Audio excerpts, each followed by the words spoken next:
Everybody, and welcome to Conversations in the Arts. I'm Mark Corte, the Executive Director of Huntington Arts Council, and I want to welcome you to tonight's conversation on amplifying voices in the arts. First, I want to say thank you to the New York State Council on the Arts for funding programs with us. This is through our general operating support. Suffolk County Office of Community Affairs has funded us for our gallery programming, and the town of Huntington also gives us general support. We put this concept together to help expand the concept of the gallery, that the gallery would be more than a place to just come in and look at the art and enjoy the art, but more of a community center. We've had to rethink that in the past several months, but that's behind what's going on here.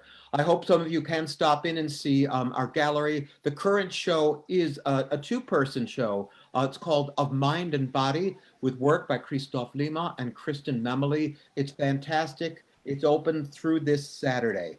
The next show is called Nightmare on Main Street. That's a show for 6 to 12 graders around a Halloween theme. We're looking forward to that. Next month, November 12th, is our next Conversation in the Arts, and we do a variety of topics. So we're going from this one to a little more classical topic, which will be classical music.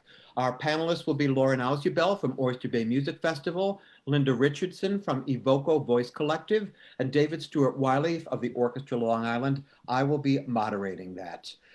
If anybody is interested in curating one of these events, I may have a few open towards the end. Send me an email. It's on our website, and just let me know what you want. And if it fits in with, we can get in sync on it, I'd be very happy to have some guest curators.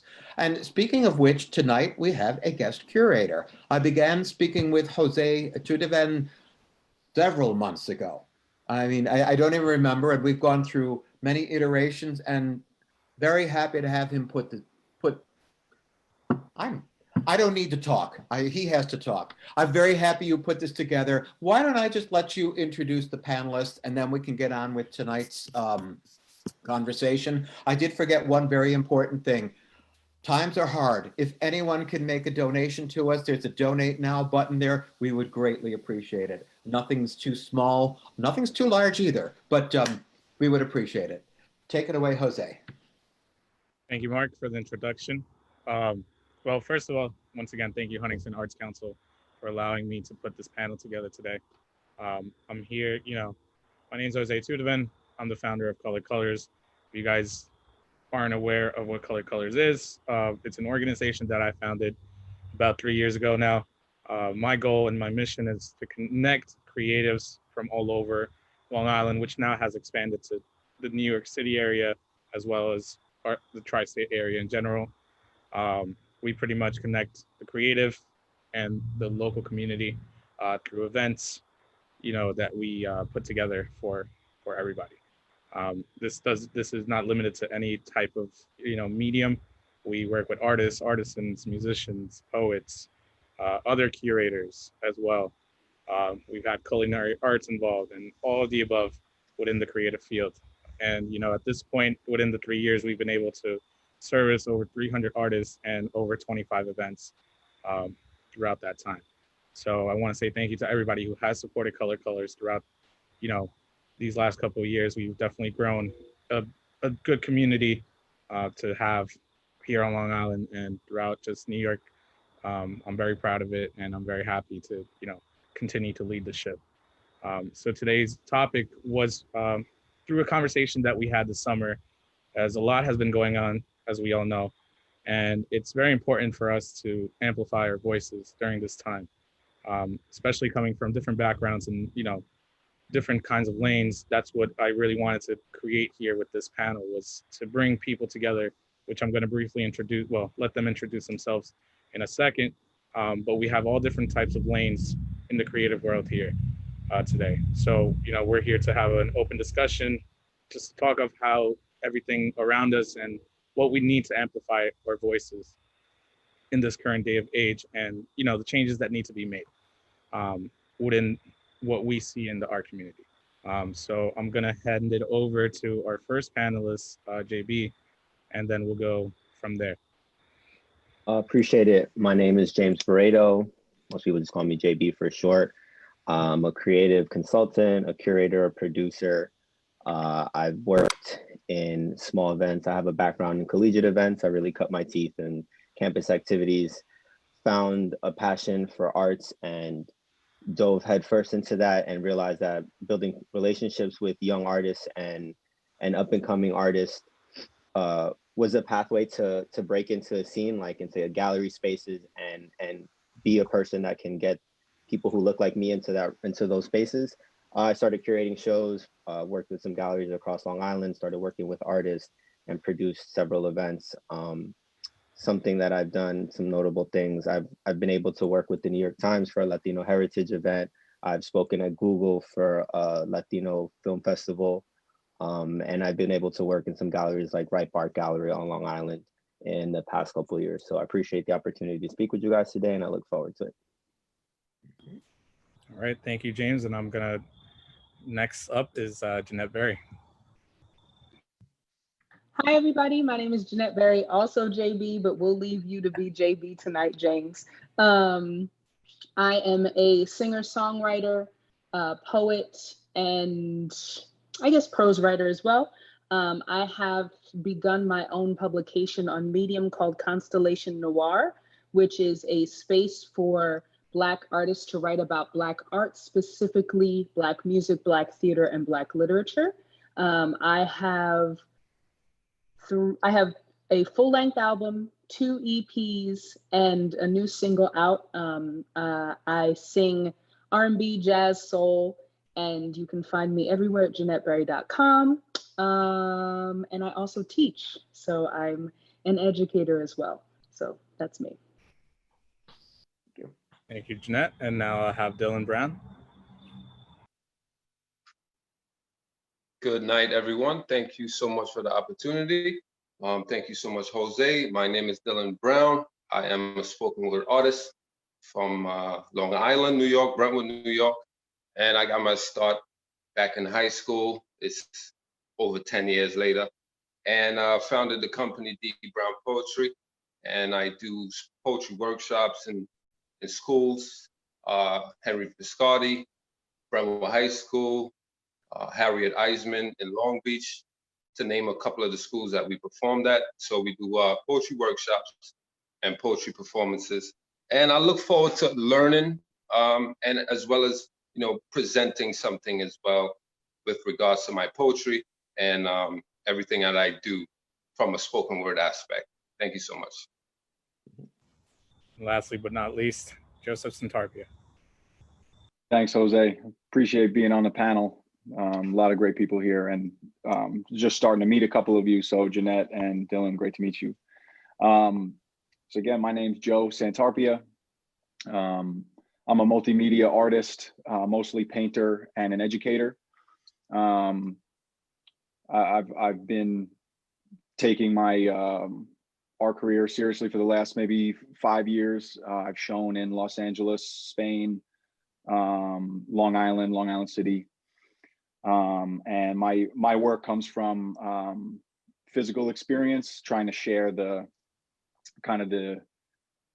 fleeting, delicate, the fragile nature of our bodies, and try to share that sentiment with my audience, and especially working with young people to share the different types of art making that occurs and the blending of genres, whether it's writing or video and the sciences along with art. It's really wonderful to be able to teach and make art to inspire and feel inspired. Okay. Thank you, Joe. And I think that's everyone on the panel. So I guess, yes, Mark. I was going to say, let me just jump in here. And as I said before, I get paternal when I think about things. I'm at a different phase of my career than the panel is here, and I think that's a great thing. I'm in the sunset of my career of working in the arts, and where it goes once I retire, I will still be involved in the arts, just in different manners. But I am so enthusiastic that there are people that are moving the arts forward and continue to move the arts forward. The arts are in great hands. and you're bringing us along. I get, I know what I do, I know what I'm good at, but people shouldn't be doing that in 5 years or in 10 years or in 15 years. We have to keep progressing.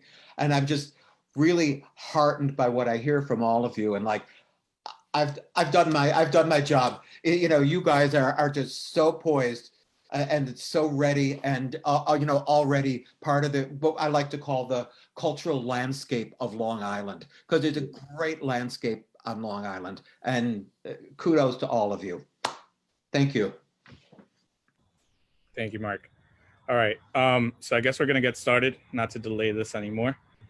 So we're going to follow a couple, questions that we had picked before that we decided as a group that would be, important to talk about during this conversation, and allow us to amplify our voices. I'll be moderating, but the panelists will mostly be, taking their turns speaking. Everyone, please be respectful to one another. I think we should be good on that. And, we'll see where this goes. So I think we did our introductions, and I believe let's go into the first topic of how do you think the arts help promote equality? And if we could just hear some examples from everyone regarding that questions. So whoever wants to take the floor, feel free. If you guys want to have your mics on, all four of the panelists, I'm going to go on mute, and feel free to discuss, guys. So I guess I'll begin. I'm just going to jump in. I think the only way that the arts can promote equality is if there is equitable relationships within arts institutions.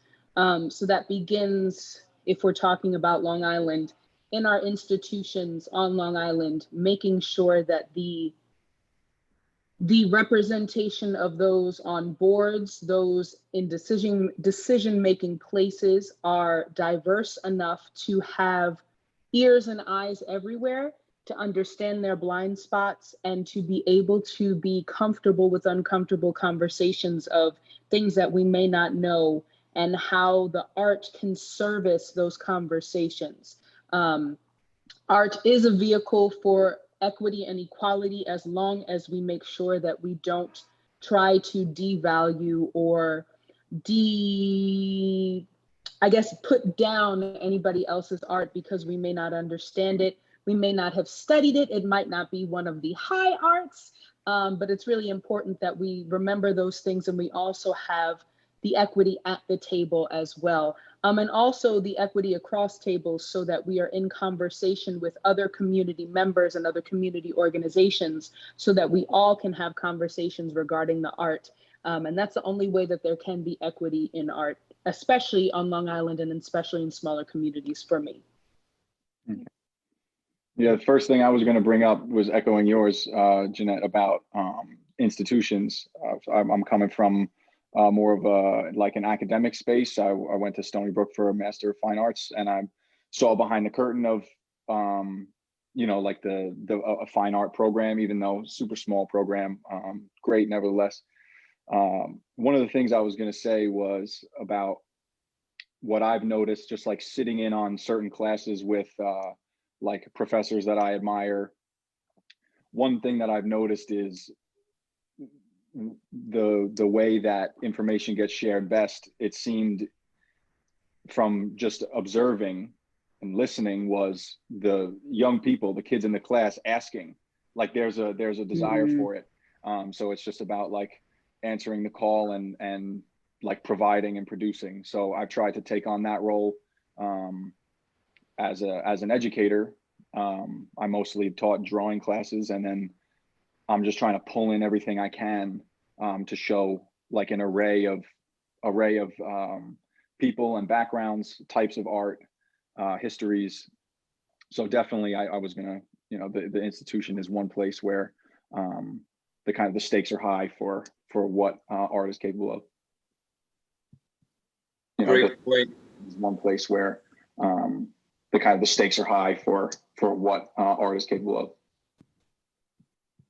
Yeah. I think we lagged a little bit, but I don't know if Dillon or James, you guys want to hop in on the question on promoting the arts? Yeah. I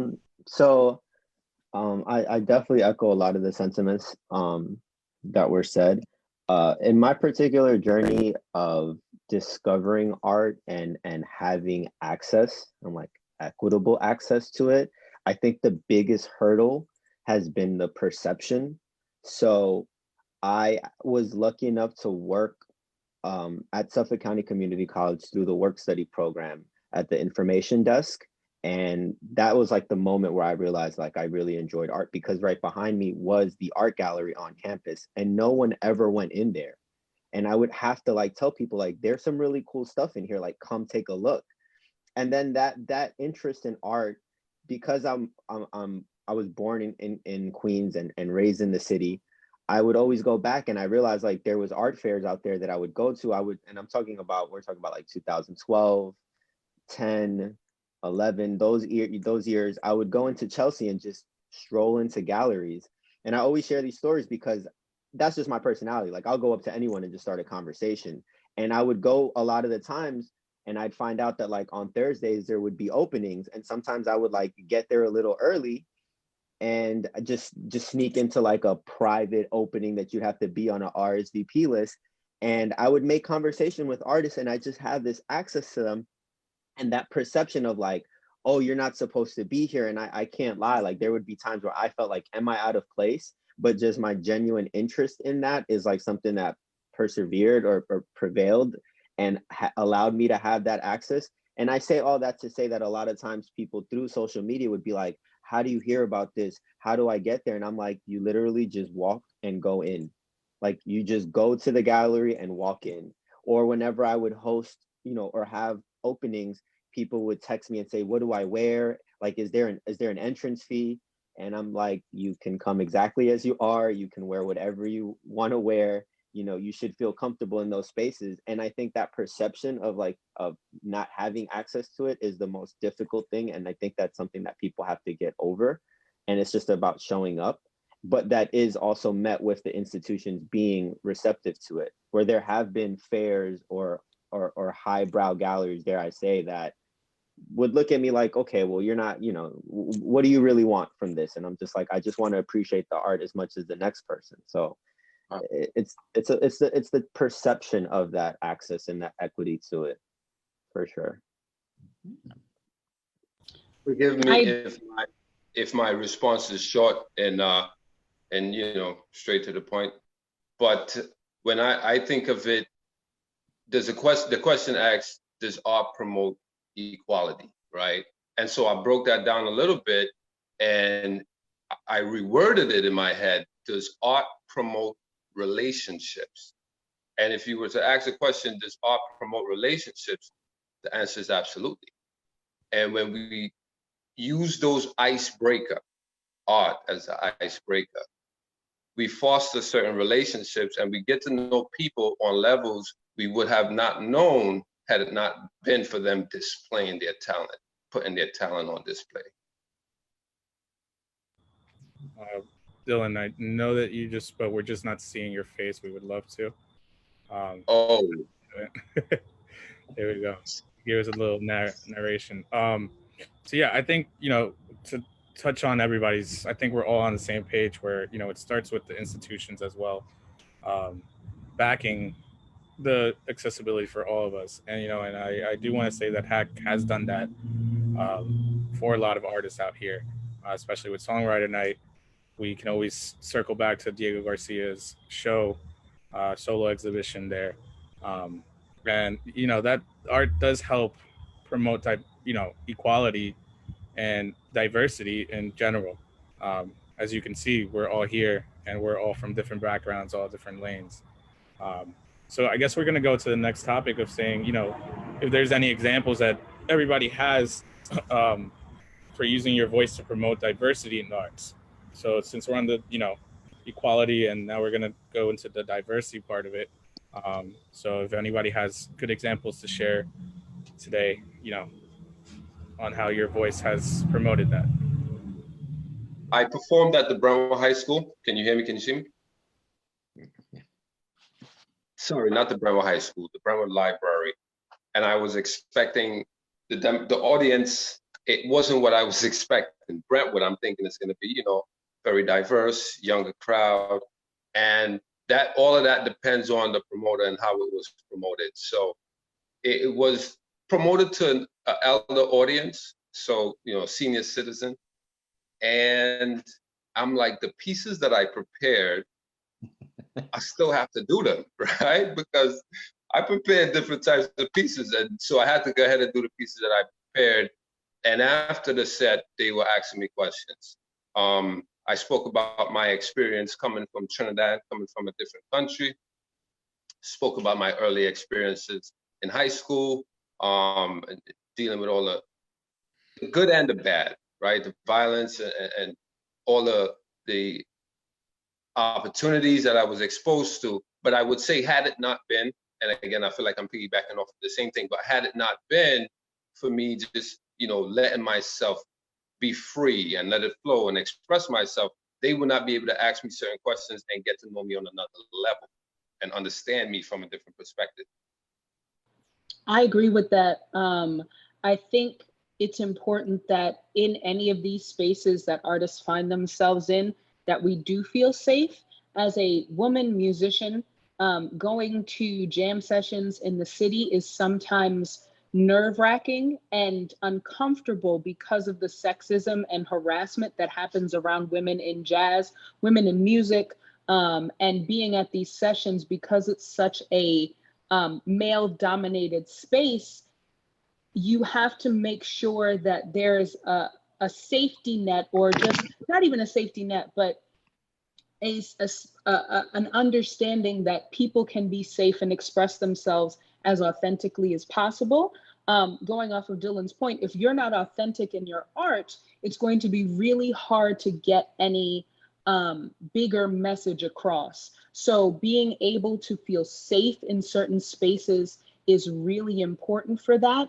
And then we can show up as our full selves. But until we are able to really do that, it can be quite difficult to say, all right, I really want to show up as me, but not even on like a personal level, but am I safe? Like, am I physically, am I emotionally safe to be in this space and to bear myself as authentically as possible? And that's a question that a lot of people have to ask themselves. And that's not necessarily fair, but it should be something that artists can learn to take with them into these spaces and say, you know what, I'm going to make this a safe space for myself, but I'm also going to tell the people around me, this needs to be a safe space. And if you can't get with that, then you either need to leave or you need to not put me in this space any longer. So that's what I think.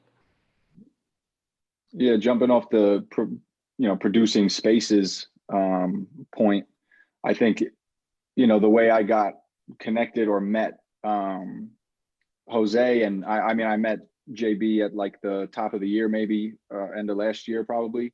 We've crossed paths, but by speaking to Dillon's point about like those relationships, that's how I got connected with Diego and Jose at like Long Island events that they curated, and it was really inspiring to see them modeling that authentic behavior, like Diego and Jose, when I first met them, just like they are, they show up as them, and they're firm in that, and it is really wonderful that they're not only like bringing that forward, but they're also making the space, right? Like, Jose, you made this space for us, you know what I mean? So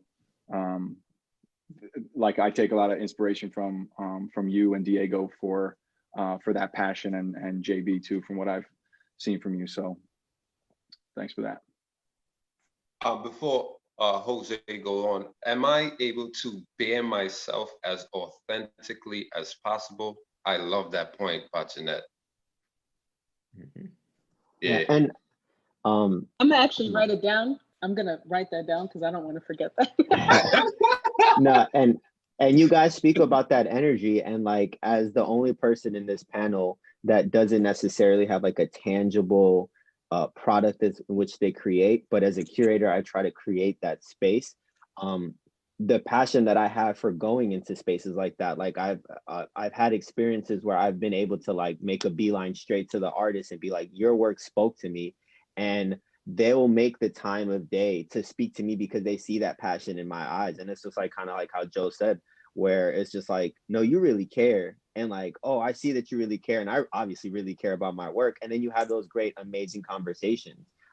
Whether that's like after a show, if you're lucky enough, like a music show or an auditory experience where you're lucky enough to get to the artist, or if it's a visual show where you can just, you know, snag the artist's ear for a couple moments and you have those person-to-person connections. And then sometimes you see like, wow, there's a diverse array of people that can share within an experience that the artist provided. And then that like can make great relationships. I've had friendships like Jose, like Joe, that have come about in the last couple of years because it's like our commonalities and our interests and what we're passionate about like bond us, versus there's some other people that from different walks of life that I have different things in common with, but through the art and the diversity of people that come to that point of like doing what they love, yeah, I think it does breed that for sure. That's, you touch on something that's really important. I think that we can be from so many different walks of life. And I think we are fairly similar in age, though I feel like I might be the oldest one on the panel. I'm not going to put myself out there. But I've had friends that were in their 70s because of music. I've had people that maybe not friends, but compatriots that were in their teens because they looked up to me and we could teach each other something. So it's really, and then you have people from, and now with the digital world, you can have people from everywhere that either want to learn from you, want to get to know you, want them to know you, or you to know them. And it's really a beautiful thing that maybe doesn't get spoken about too much outside of the communities, is that you can it be almost from becomes anywhere. insular.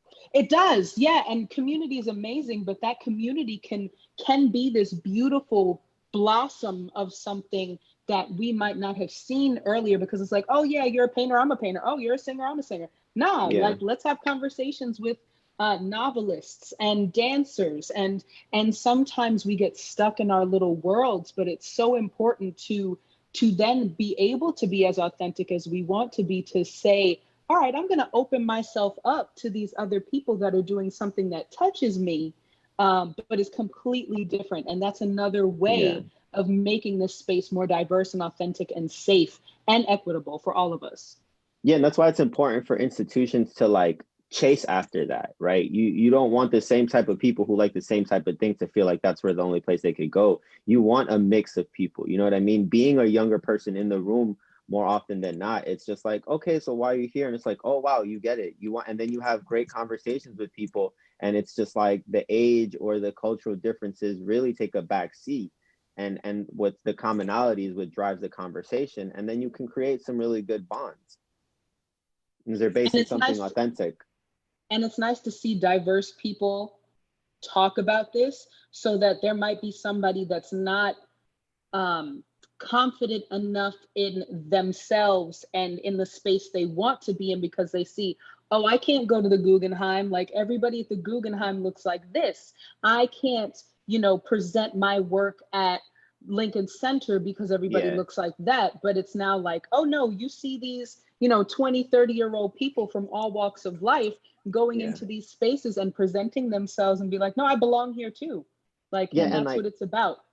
Not to like completely take too much of the time on this topic, but I would love to share like my early experiences going to fairs, like going down to Art Basel and going to Scope or going to Armory or Frieze, or all these, like I'm paying $50 a ticket to go into Armory to see like modern and contemporary art, and like, galleries from all over Europe, and they up and down me and they look me, and I would in the beginning feel rushed. I tell people I got my gallery walk down, because you feel rushed. You're like, I don't know the pacing. I don't know how I should present myself. But then I realized it's just like, no, I need to be centered in who I am, and then ask like genuine, authentic questions. So I always lead with like, where's the artist from and how old are they? Because it's like maybe something that I could relate to. And a lot of times where it's like, oh, it's a young artist, and like all of a sudden I'm interested in it. And curators or gallery attendants will be like, oh, the artist is actually here. They're also young. And it's just like, oh, and we click, and then you create great relationships with it. And then after the galleries will see that, they're like, oh, this is what we should be encouraging young people, or we should be encouraging different people to do that. And then I've had like gallery owners be like, yeah, please sign up for our mailing list. Like, we'll invite you to all the openings. And it's just like, oh, cool. Because I was being my genuine self and showing that interest.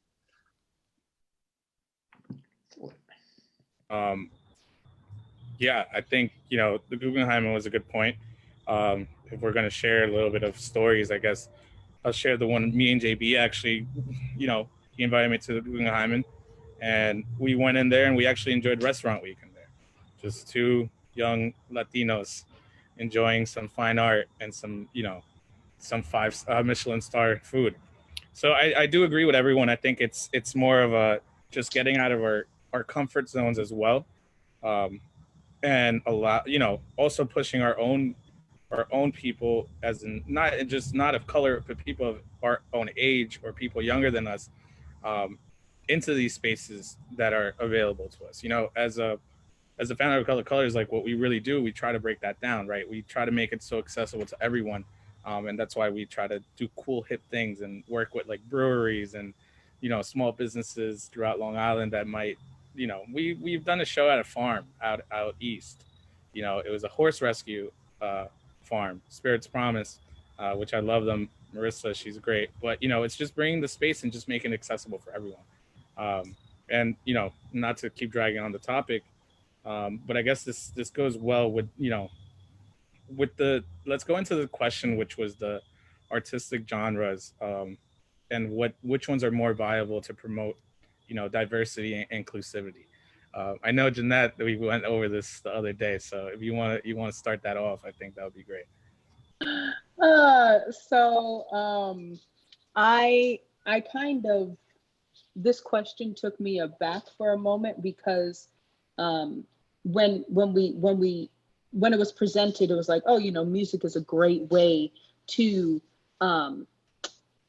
show off different things and different backgrounds and diversity and such. But I think it's important that each one of us has a version of ourselves that we don't know exists until we are exposed to something that touches us. And while I am a musician first, I'm inspired by so much. I'm inspired by Toni Morrison, by Maya Angelou. I'm inspired by Star Wars. I'm inspired by all of these different things. Those weren't super different, but you know what I mean? They're not music. And I think it's important that we give space for people to explore, so that, because all of our stories have been told in each different way. We are 4 representations of people who have told our story in different ways that still gets pushed and can be diverse. And I think it's important that we remember that, and that it's not just about the genre, but it's about making the art accessible and open for people to be able to feel it, and for people to be comfortable in experiencing it. Because I know I've taught students that, young middle school boys don't generally want to go to a dance show, right? That's generally not, like, if you're thinking about modern dance, or, like Alvin Ailey. But then you might get that one person that's just like, he doesn't want to say that he liked it. But then if you have a relationship with that student or that person, and they're able to say, that really touched me, then you have to be able to say, okay, we can do this in every genre and every art if we just allow ourselves to be open enough to let somebody else be touched by the art. So that's what I'll say about that. That's a beautiful point. I was thinking about, thank you for saying that. I was thinking about something that connects to some of the previous points, but to this one as well, which is, JB, you talked about like the commonality a lot. We've been talking about holding space, and Jeanette, you've been hitting the, showing up authentically, which is like so substantial.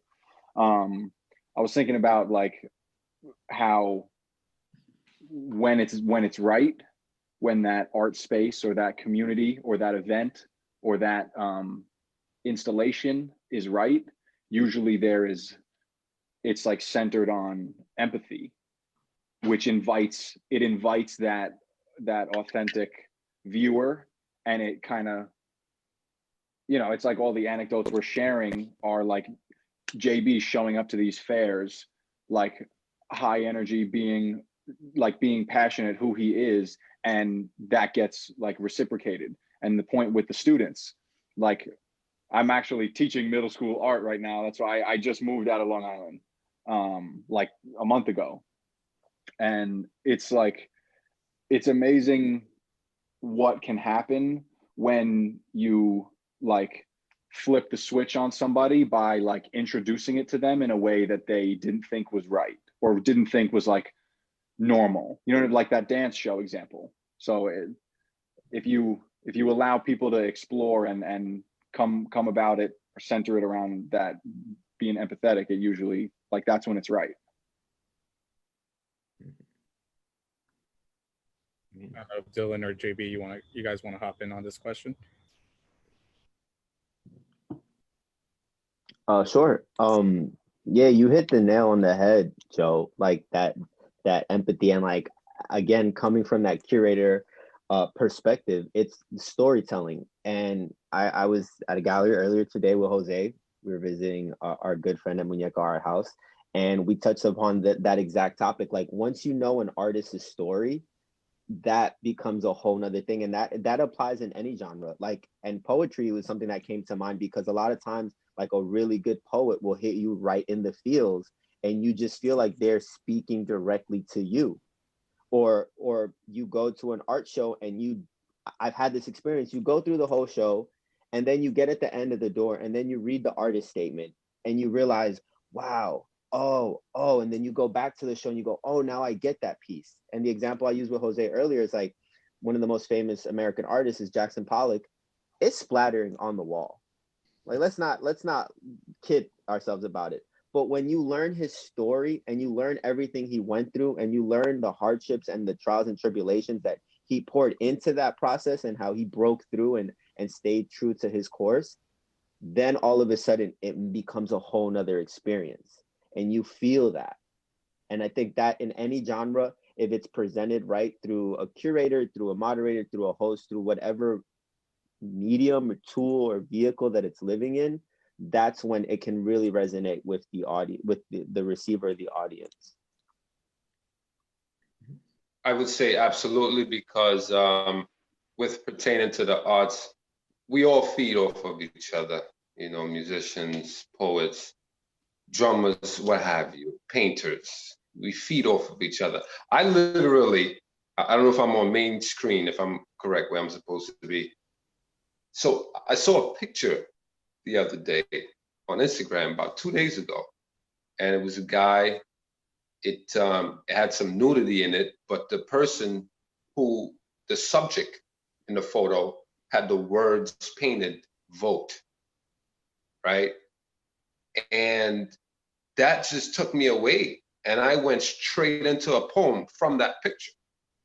So I would definitely say we feed off of each other. Mm-hmm. Yeah, Jeanette, go ahead. I think you had a thought. I was just gonna say, like, Dillon, that's so real, because I was literally scrolling on Instagram, and I think his name was Wayne Miller. He's a Black photographer, and there was a picture that was shared on Black Archives, and as soon as I saw it, lyrics came to my head, and I went directly and wrote to it. And I think, Jose, you have a question about social media, and I just want to say that in our time, while it can sometimes be a burden, it's a wonderful place to share, because things like that happen, right? Like, as an artist, as a creator, no matter what your genre, no matter what your medium is, you can get inspiration off of so much if you're just open to looking for it. But I just wanted to piggyback off what Dillon said, because that's so real, because it literally happened to me the other day too. So crazy. Crazy. Yeah, no, I think, coming from the art world myself, I dabble a little bit in painting. Um, and I guess I could chip in a little bit of an example that was recent as well. We're doing an event at the Walt Whitman shops, and it's a mix of art and food trucks, and it's a whole market. We're just a community event. um, I did this installations where everybody was able to paint, and I just did a quick piece on it.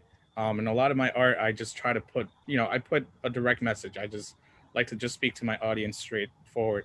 Um, and it just the owner of the festival took a picture, and I don't even think he's into art like that. And Eric, if you listen to this, I hope I'm wrong, but um, he just looked at the message, and he was just it said, keep watering your garden because flowers will eventually bloom. He literally came up to me and he was like, thank you so much for that. And it was just because has been so many things happening COVID related, and the market that he put on it, there was a lot of hardships that he went through to even get the permits and all this stuff. And just with that message, it resonated with him just because he was like, we got to keep pushing, you know. And I think that's what I think all the genres are really promoting the diversity, and I don't think there's much inclusivity. How we feel, it's just different circles, and we all have that consciousness where we continue to get inspired through music, through poetry, through art in general. And I guess we're going to go into the topic of inspiration, and what we had talked about was social media, um, and how that has changed the landscape as well of amplifying our voices. I think what I had said with regarding that question was social media influencers, right? I don't see them, a lot of them, as vital parts of our daily lives, just because a lot of them just post unrealistic goals or unrealistic things that we can't achieve. But then I personally sometimes I steer away from that, just because I don't want to have that expectation on myself. So if we want to touch on that base of social media and its effect on amplifying everyone's voices. I'm actually going to pass it if Joe, if you want to speak a little bit, because I know you've been using social media very heavily recently for your solo exhibit. Yeah, I think it's benefited me. We've, to on multiple fronts, like Dillon's point about you have like access to so much more inspiration that can just kind of click instantly, rather than like experiencing something that inspires you. You can just kind of, an image can do so much to you right away. So Instagram is just like, if you end up swiping, it could go two ways, because you could get really bogged down and it could just be like pointless meme stuff, or it could be like bogged down and you feel terrible about what's happening, or you feel terrible about yourself, or like you see other people seem like they're doing amazing and you feel like you're not. But then it could also, it'll also push you forward. And I've tried to like not be active as a consumer so much, but use it as a tool. Like I just think of it as something in my tool belt. Like if I'm able to post it, and like I care about documenting my work, because I feel like that's what, and it's always like, what are you going to do next? And if you don't really capture the moment of what you just did, it's hard to like build up like momentum in yourself and build up momentum in like an actual audience or a fake audience. Like, so I try to use Instagram as like, I think I'm talking out loud or thinking out loud a little bit right now, because like I don't have like some crazy following, but I just try to take it seriously as like a practice where I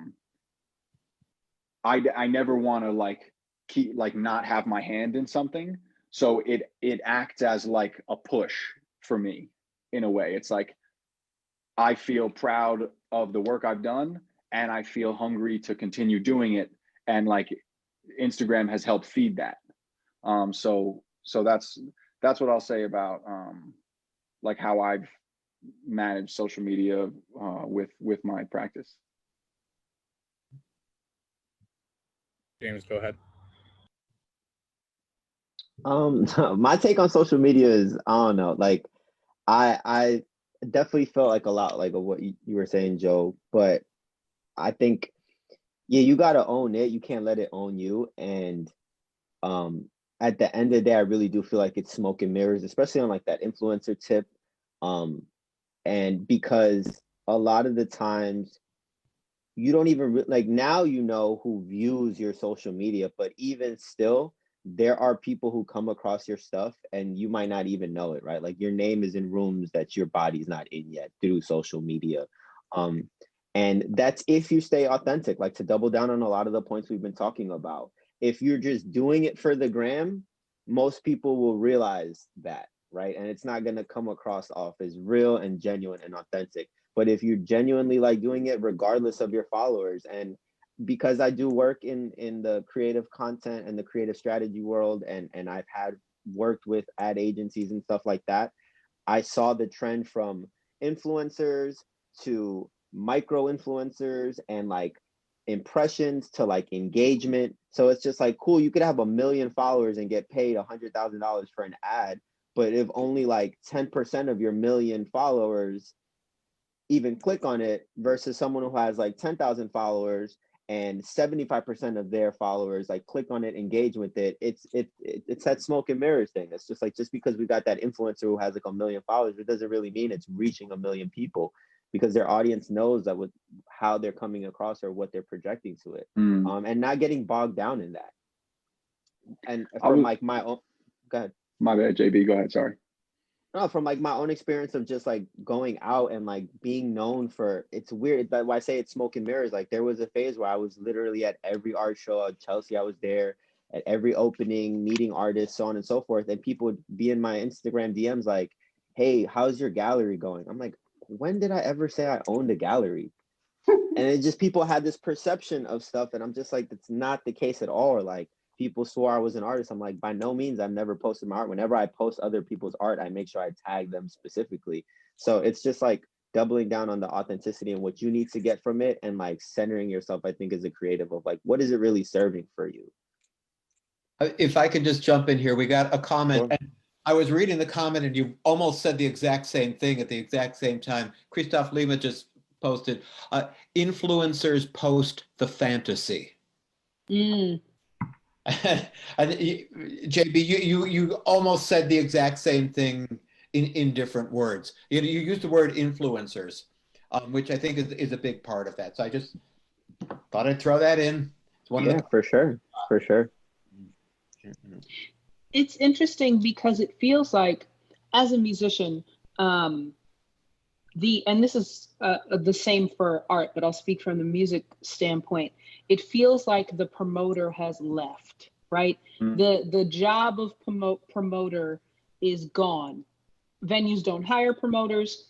The musician has to be the promoter themselves.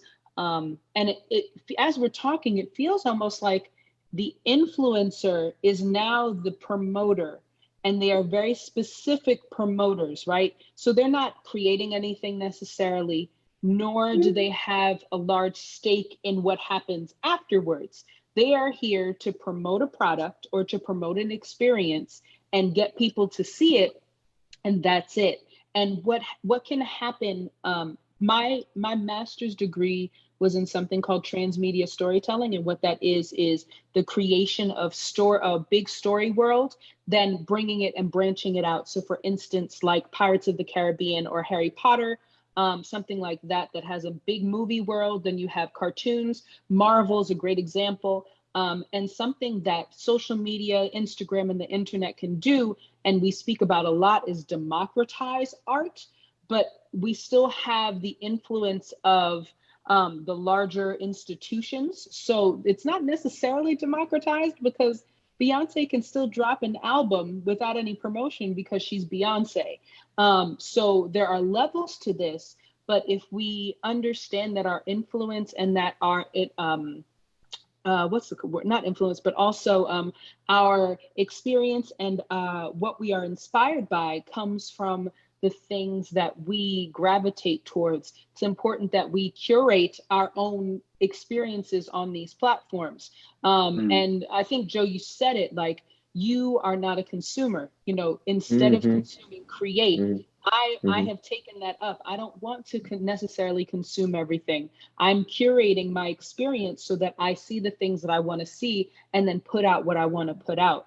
And it's more about creating than consuming. And I think, like we've all said, we can get bogged down in that consuming aspect of it. But as artists, it's important to keep some sort of sense of self and what we mean to say, rather than necessarily always be influenced by whatever else is going on. And I think social media has can do that to us, unfortunately, is like, oh, well, if this person is doing this kind of music, then I need to do this kind of music so that people could listen to me. That's not necessarily the case. And that's never been the case. But now, since it's in our pocket, it's much easier to get like bogged down with just like, oh yeah, let's see who's doing what. So I think as far as inspiration goes, it's important for each of us individually to not be afraid to say, yeah, I'm not going to follow Kate Moss anymore. She doesn't make me feel good. I'm not going to follow YG. He doesn't make me feel good.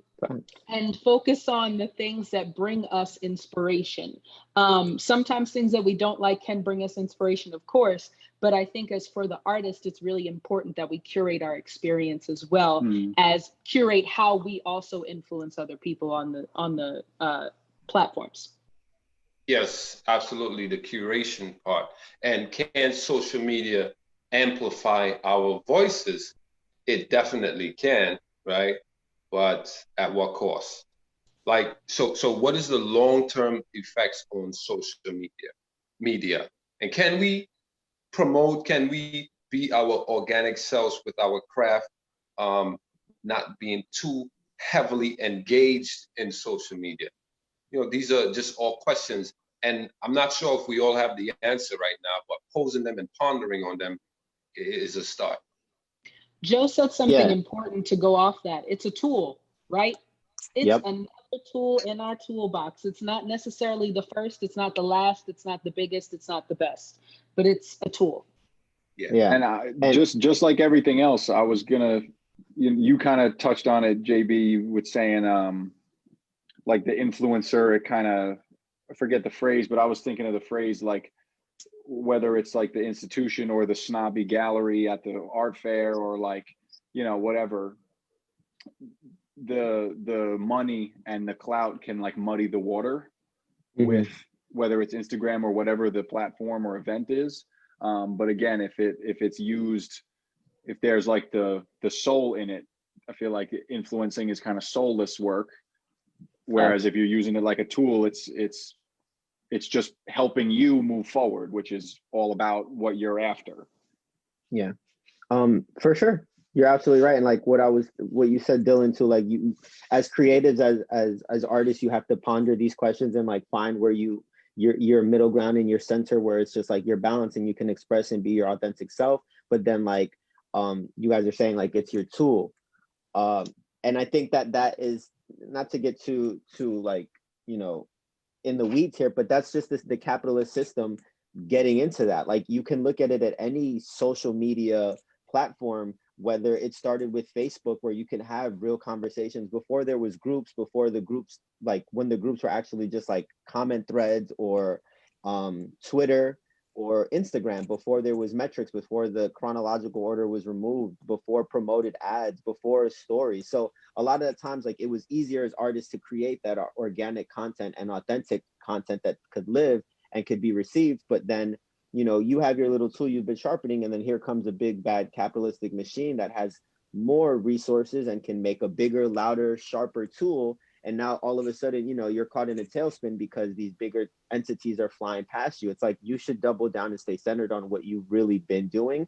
And that is a process for an individual creative that they have to go on their own, right?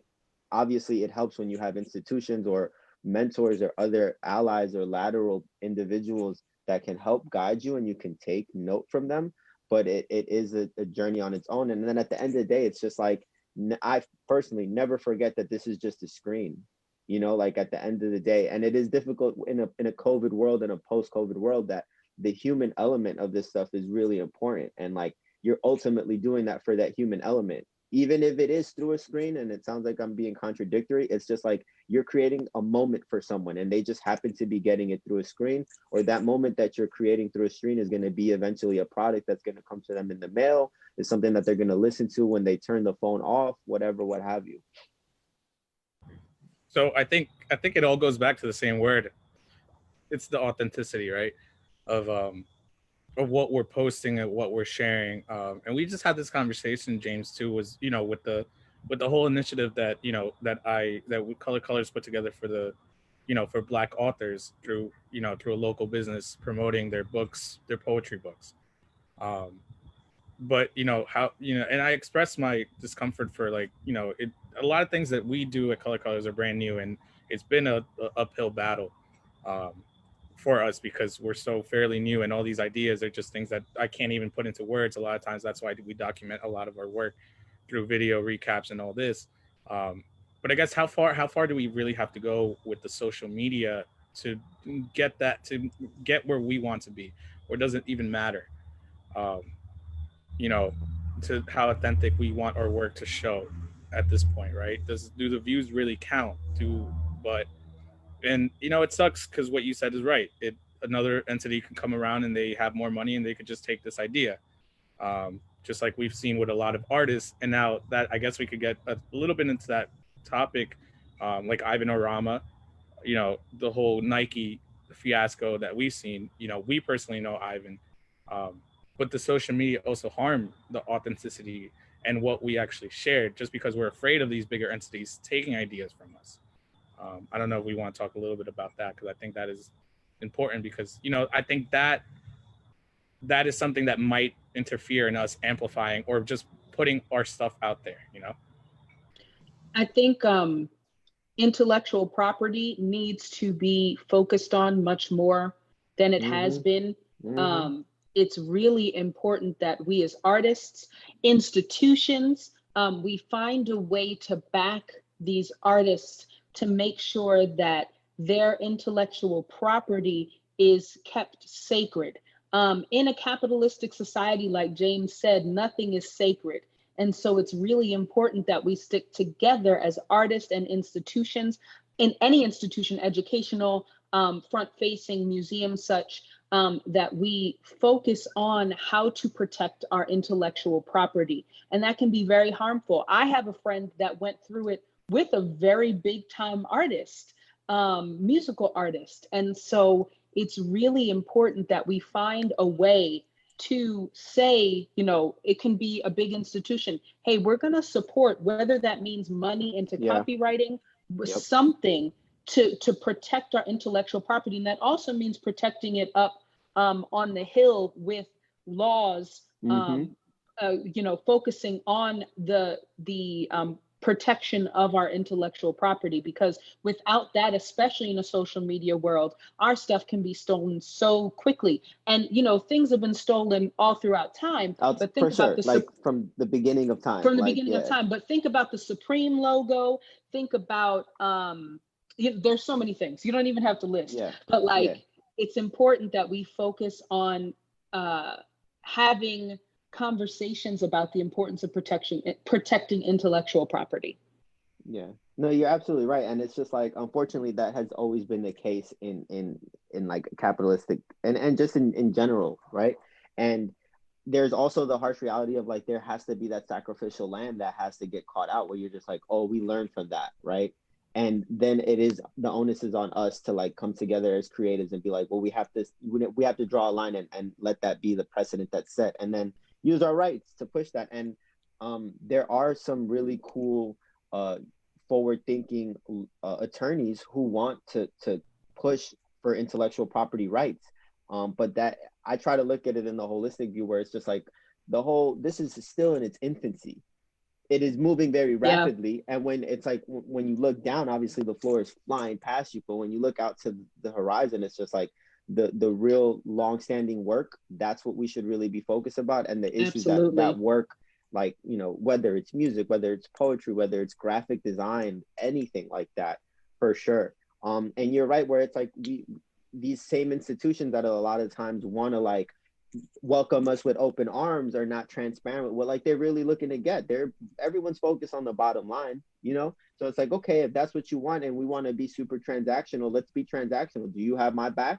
Because you want me to be here. And if not, the artist community will always have the artist community that's on the streets, Facts. digital or physical, and that will always be there. Something that I thought about before, I forgot who mentioned it. It's just like, what was the most beautiful part about the resurgence of mural art in the last 7 to 10 years, where it democratized that experience, where it's just like, yo, these were like, when I went down to Basel in 2012, which feels so long now, it was just like artists from all over the world, and you could go and talk to them and interact with them, and it was just, everyone was literally on the same street. It was just plain and equal. And then, you know, if you follow that world where all of a sudden walls, literal walls, are being carved out to steal Banksy pieces and be shown down at Basel itself, it's like, this is not what it's about. And a lot of the real patrons of the art were like, nah, this isn't it. This is not it. Yep. And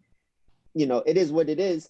That work will still sell for hundreds of thousands, even millions of dollars, but like that true essence. And then those artists will double down and be like, no, that's, and they make light of it and they laugh about it. That's why, to me, Banksy still has that card where he could play, where it's just like, I'm still laughing at you guys for taking my street art and then bringing it into a space that it wasn't intended to be in. Yep. Dylan or Joe, do you guys want to hop in this question, or do you want me to keep pushing the agenda? The agenda, unless Joe has something to say. I had an example that I just saw. Speaking of IP, we interviewed Kid Super with Colored Colors last over the summer at some point. You're gonna say Fashion. last year. It's been a couple of months. Yeah, I know, right? Weeks or months in this year.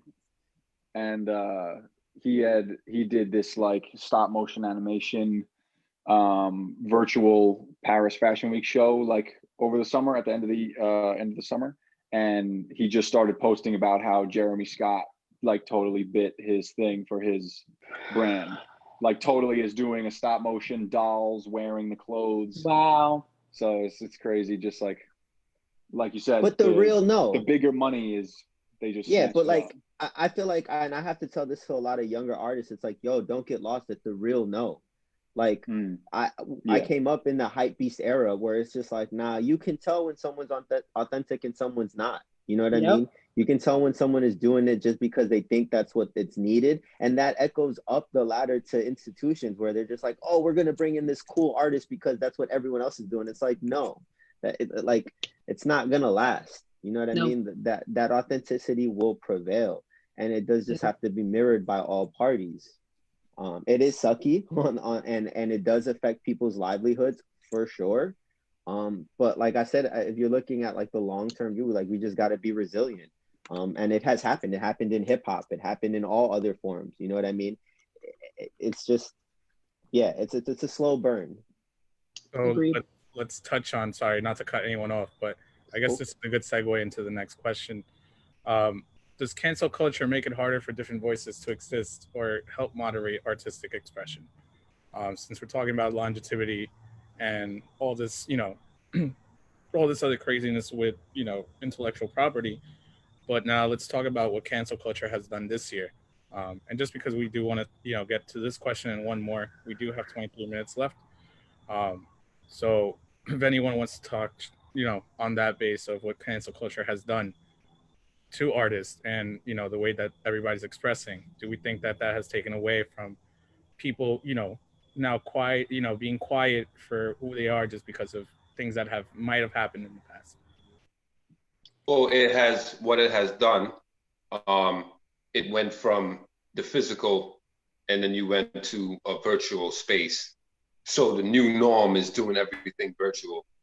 And that affected the bottom line, right? Which is so important. It affected income, to be more specific, for artists, you know, whereby you could have, as a poet, you know, I'm a spoken word artist, curated an event, do an Eventbrite link, you know, and sell tickets and sell things at the venue. that affected the bottom line there. If you do poetry workshops in school, you can't go in the school setting no more. So I would say things going virtual and then having to pivot and go virtually is a challenge for artists, so I would say it has been a challenge with the new norm. I think, we were just, I think it was a different topic. I mean, that's a good topic. I think what we were referring to was cancel culture, which has been a huge topic throughout this whole summer. Okay. To say, yeah, but you do bring a good point of the new norm changing this whole, everything that has happened for artists themselves. But Jeanette, you can continue. I will say briefly that cancel culture has made people aware of the things that they might have felt comfortable saying before that they no longer feel comfortable saying, and I think that's a good thing. I don't necessarily think everybody needs to be canceled for something that they did in their past, but they need to be made aware that the past is no longer right now, and that can't carry on. You can't speak like that. You can't do those things. Those things are no longer acceptable, even as artists. There is a space where you can be respectful. There's a space where you can be expressive.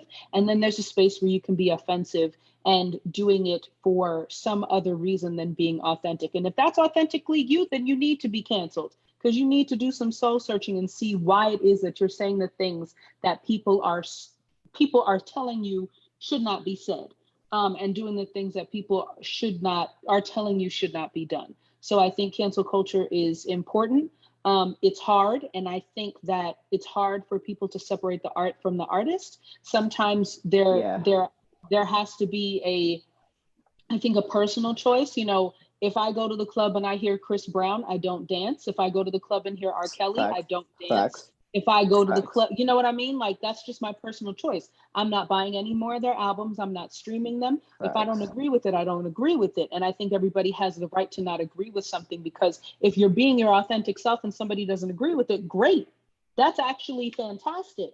But it's up to everybody for themselves to say, nah, this ain't it, and I'm not going to support it anymore. And how do we support things, and how do things affect the bottom line? By their money. So I'm not going to your concert. Sorry. And if it's as small, again, as being in a space where the song is on, you can honor the fact that this person was amazing at what they did, but they're not an amazing individual. So I'm no longer going to support their art. And that's just what it is. Yeah. No, bars.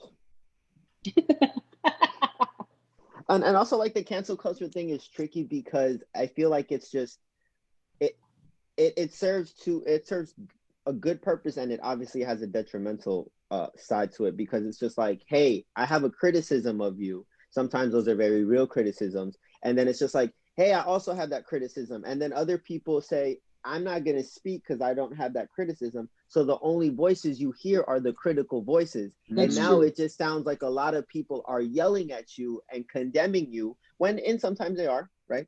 And other times they're just like, no, I'm being critical, and you need to show more growth, and you need to let that go.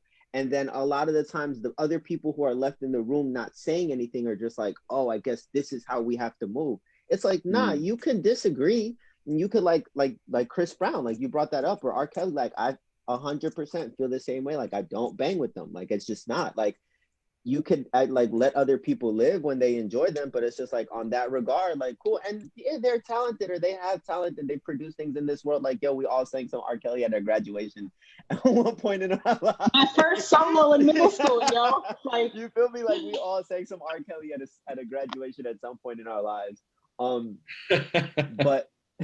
But like now you just have to understand that like it's coming up at that moment doesn't mean that that's the only thing that person should be known for it, but that has to go back into like the capitalist system and the 24-hour news cycle, and it's just like that's what's being fed down your throat at this moment. Sometimes people get canceled for a day, and then like next week they're back on top. yes. And then it's just like we are still learning how to digest that. Like, wait, weren't they canceled? It's like, nah, you misconstrued being critical of someone and holding them accountable, which is now something that we are empowered to do as consumers. Like, yo, time out. I'm gonna hold you accountable for this. Don't get it twisted. Like, even though you're taking my money, or you've taken my money in the past, or I've consumed your product or your work, but I'm just gonna bring that up to you. And Tory it just has Lanez. it has a snowball effect. Yeah, for sure. Tory And Lanez. it's like you're able to hold their feet to the fire, which is a good thing, I think. But you also have to take it with like a grain of salt, where it's just like mob mentality can get out of hand. And that What I has was gonna happened in say. other iterations in society where we just didn't have it documented, like witch trials, you know what I mean? Or Yeah. like just stoning people for a misunderstanding. Like, yes, there is some validity to it for sure, but then there's other times it's like it didn't have to be that serious, or you just because you thought it was that serious, not everyone else felt that way. I just want I to say think- one word: nuance. That's Facts. it. Nuance.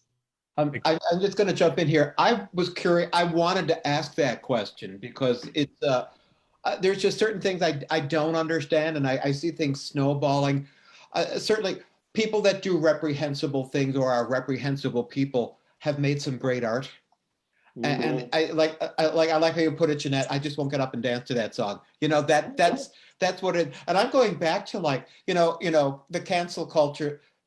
You know, back to the 70s with people like Jane Fonda and Vanessa Redgrave. They're two of the best actresses of the 20th century. You know, do I watch their movies because of something they did in or if agree, disagree? And I think that like I said, there has to be some sort of separation and some nuance with it as well. And what I do think is these are grounds for conversations.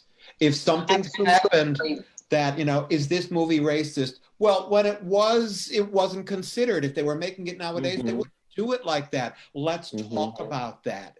And I think that's the important thing. And that's the beauty of the arts is we can, you know, go back and look at, well, that was wrong, but, you know, let's talk about why and how it could be allowed to have been like that then. Sorry. Go ahead. No, or how many times we've learned about artists being bare about their pain and their pain that they inflicted on other people, and it's some of the most beautiful art. So like we haven't retroactively canceled people who have, you know, created some of the most beautiful, meaningful work that we recognize as things that hurt other people, right? It's just because of the way social media is now. It's just like I can like all of a sudden this is trending, all of a sudden this person is canceled. It's like that's not it. Like Jeanette said, it's the nuance for it. And you can't get bogged down, and it's just like because it's trending and they're canceled, it's just like it's a holistic, it's a blanket statement on that. If we take the onus, and by we I mean people that want to have the conversation, if we take it upon ourselves to have those conversations in spaces that people will be able to see them, I think it's important, you know, because if somebody is canceled for something, there has to be a reason that it was so demonizing, right? So if there is a moment, a space to talk about what it is that's actually going on, so that it also honors the reason why they were canceled. Because if you have a situation where, like Tory Lanez, Tory Lanez got canceled because he lied on Meg Thee Stallion, shooting her and making her unsafe, right?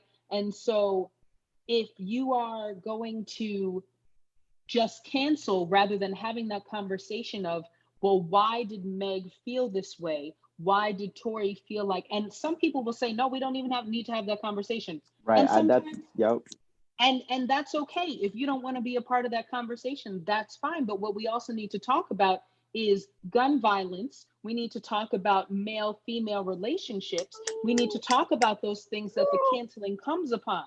So if we can't have those conversations, we will forever be canceling rather than moving the conversation. Yeah, and people along. get lazy. It's like, oh, that's what we do, and we canceling that person. All right, cool. And then it's just like, yo, eventually everyone's gonna get canceled. Like And eventually, right, the momentum. Everyone is gonna get canceled for something because that's how you learn, right? There are people like you do have to be held accountable, and you do have to pay the cost for whatever. You know, every action has a consequence.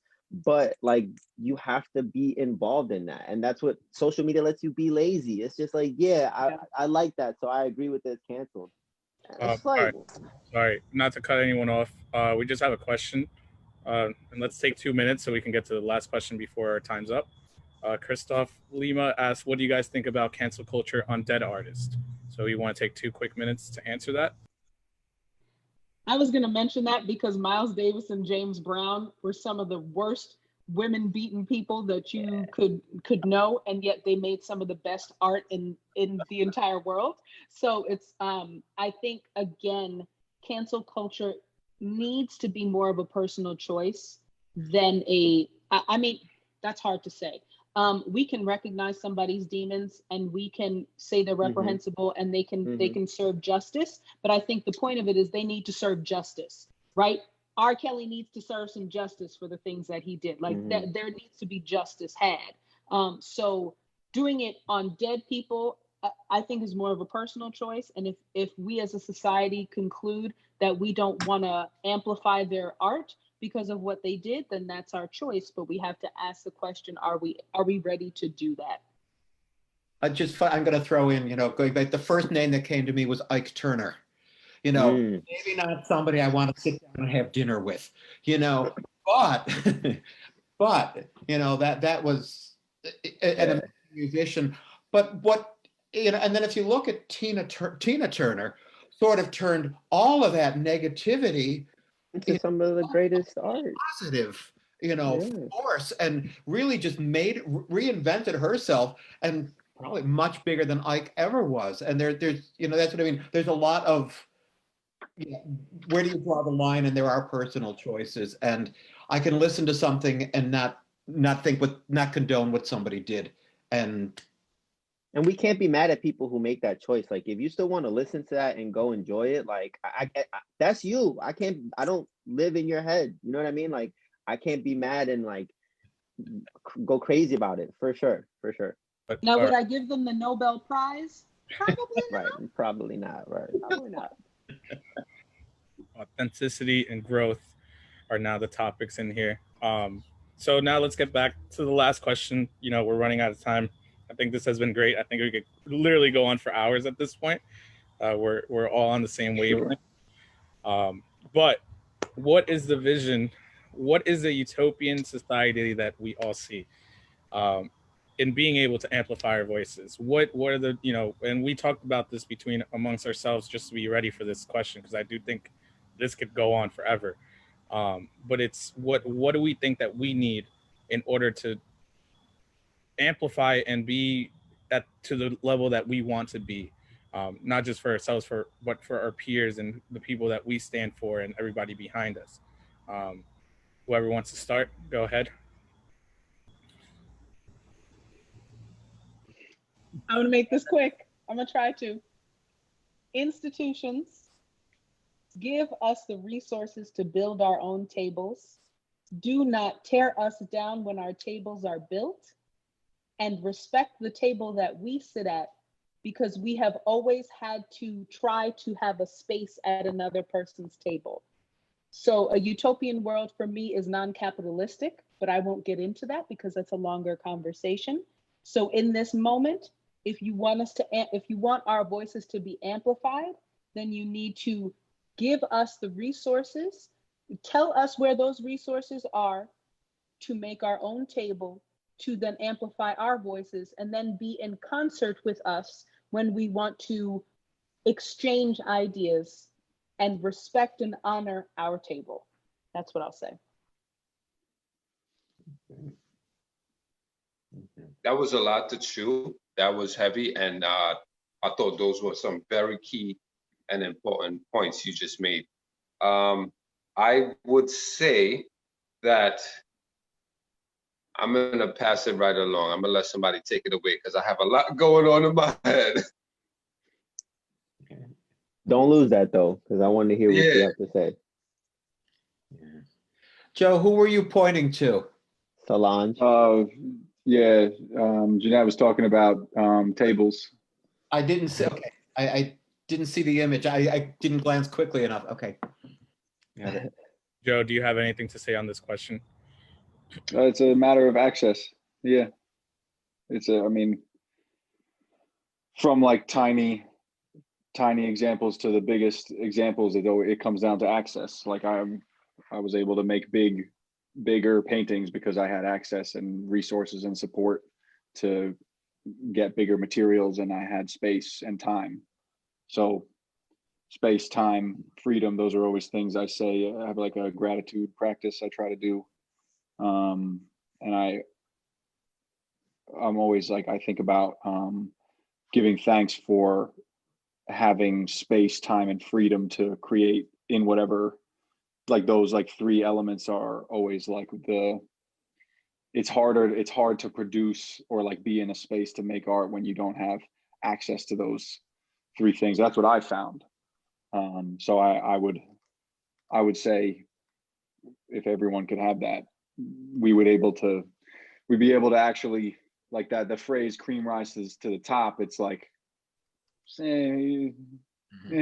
but if the time, space, freedom was like we all had that same access, then it would be like, well, what'd you do, rather than everything else like mixed in that bag. That is so deep, because that means so many things for so many different people. So for everybody on this call, having the space, time, and freedom to do something means that there needs to be equitable changes made, not only in the institutions, but in our society, to gather that space, time, and freedom. And that's so important. I'm gonna start saying that too, because that is dope. Yeah, I just wanted to tell you that. Thanks. For the record, each of us on the panel, we have to curate an event. We have to do a show. We have to. Agreed. I actually, to that point, I actually wanted to say one of the questions that we were prompted with but didn't get to was about, I don't want to take too much time to say this, just like role models. I think one artist who am I to amplify her? She's like a superstar, but her name is Stephanie Dinkins, and she was a professor of mine, but she's like, basically her shtick is she's like a multimedia artist, digital technology and AI. She like makes friends with robots, basically, but she holds these events. Stephanie Dinkins, she holds these events of like all different people from the AI, engineering, biology, painting, photography, entrepreneur, like all these different people, and they come and they don't have like a set agenda, but just to like share time and space together. And so that sounds like one of the, it's like very ideal, and like people create spaces like that, and I feel like we're all like moving in that direction. Not to get too much off topic either, but I think that's crazy now that you put those words in my head. And if we really, I mean, I don't know if this is going to sit well, but Kanye West, what he's creating out in the middle of nowhere is literally what that is. It's a space for artists. And he said this, space for artists to be free to create and just, be in this room where people can just interact and just share the same ideas. Which I think that is utopian for me, is just to be able to give spaces to people. And that's what I try to do with Color Colors, just give that space. Maybe not as much freedom, because we haven't gotten to that point. But, I do think that was a good point. If Dillon or JB, if you want to chime in before we run out of time. I just want to say, as I'm being mindful of time, one of the points that, and I feel like it's great that I'm interjecting with it here, Jeanette Barry, and I'm loving your vibe, by the way, Jeanette. When you said each of us have a version of ourselves that we don't know exists until we are exposed to something that touches us. And I feel like this is the word exposure comes into play, So I feel like that's important, that we have these exposures and we have these forms of support and different things that we may need. Yeah. That's my little 2 cents. To touch on, like, just to piggyback off of your point, like that exposure, and with that version of like utopic, maybe if it's like, I think it's just getting it out there, right? Like the artist creating and letting that exposure manifest how it manifests. Because you look at hip hop, where it's just like, yo, I just wanted to create, even if it was like under a street lamp, and then it naturally had exposure to people because people had nothing else to do. Especially in the Bronx in the 70s when it was hot and everyone lived in a building, they didn't want to be indoors. They were exposed to other things. Now online during 2020 and COVID, where everyone's on their screen more often than they were ever before in their lives, that exposure lives. And what your perception of like a utopic world of that is just like, it has to take forms for everyone in different ways. And like, to me, it would just be like, forget, you know, bigger machines, bigger institutions, all of that. Like, let the art live on itself, because you're always going to be chasing that. Like, you're always going to be looking to push the culture is always going to be ahead of the person. You know what I mean? And it's ethereal. Like, it can't really be touched. It has to be experienced. And it just takes different forms for you to experience it now, because we live in a digital age. So it's hard to even like put into words what a utopic world would look like, or utopian artistic community. Yeah, that's what we chase all as creators, right? Like, we're creating something new, giving people new experiences, just to continue that. Like, don't ever lose sight of that, however it manifests. I just want to share one kind of quote from Lovecraft Country, which is my new favorite show. And she asks in the show, what would you look like uninterrupted? And I think that's the idea of utopian, of freedom, is what I would look like uninterrupted, what my art would look like uninterrupted, what my living would look like uninterrupted. Yeah. And, you know, to touch on that, uninterrupted, I think, and we'll close out with that. You know, this has been great. And this is kudos to you, Mark, because we've touched on this. This was not, you know, this panel wasn't built, and you didn't pick me to, you know, be a token here or have us all be tokens. You let me create this, and just uninterrupted, you let me flow through this conversation and pick who I wanted to be at this table and the questions that we wanted to discuss. So I think this is, you know, that is what utopia is. And you're absolutely correct. That was a beautiful quote. And once again, I want to say thank you to you, Mark, because you did that today as well. You let me and all of us here on this panel, you know, just be ourselves and just talk about what we wanted to talk about and express our emotions.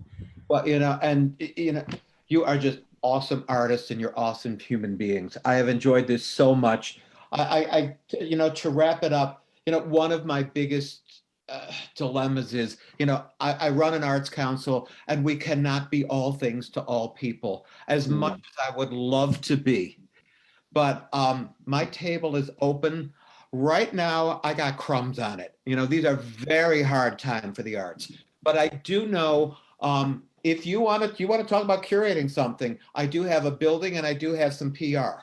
So if there's things you're interested in doing, you got to talk to me or to my employees, and maybe we can come up with some ideas. I'm not promising anything. If we can figure out how to fund something, we can do it.